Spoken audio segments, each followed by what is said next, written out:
Bonjour, j'aimerais vous parler du séminaire Accompagnement d'âme, ce séminaire qui est unique en son genre et qui a été créé à partir de 2006 par Maryse Labonté.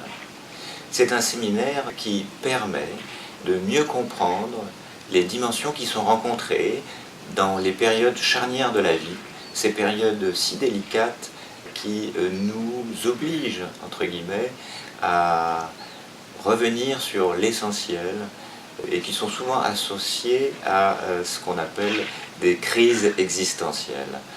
On entend parler de la crise de la quarantaine, la crise de la cinquantaine, mais dès l'adolescence, des dimensions importantes se révèlent à nous à travers ces périodes charnières.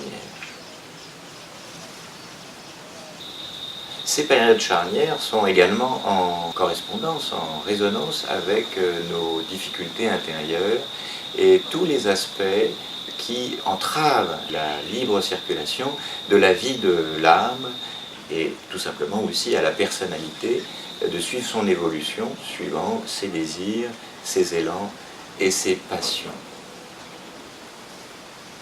Il semblerait qu'il y ait quelque chose qui se mette en place naturellement dans le cycle d'évolution de vie, quelque chose qui est induit par la dimension de l'âme et qui va justement ramener la personnalité à l'essentiel.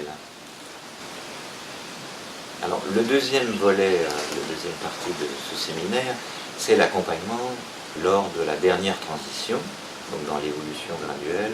Nous arrivons en fin de vie. Lorsque l'âme a accompli certaines dimensions, elle se retire, elle va vers une renaissance, une réactualisation.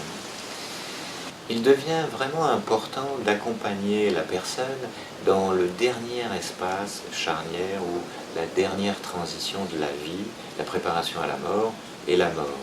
C'est un grand mouvement de libération intérieure, de pacification et justement, c'est là que l'accompagnateur est le plus important. Alors je vous invite à participer à ce séminaire extrêmement riche.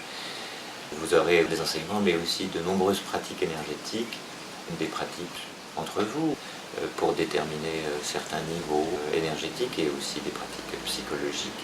Donc je vous invite à vivre ce magnifique séminaire.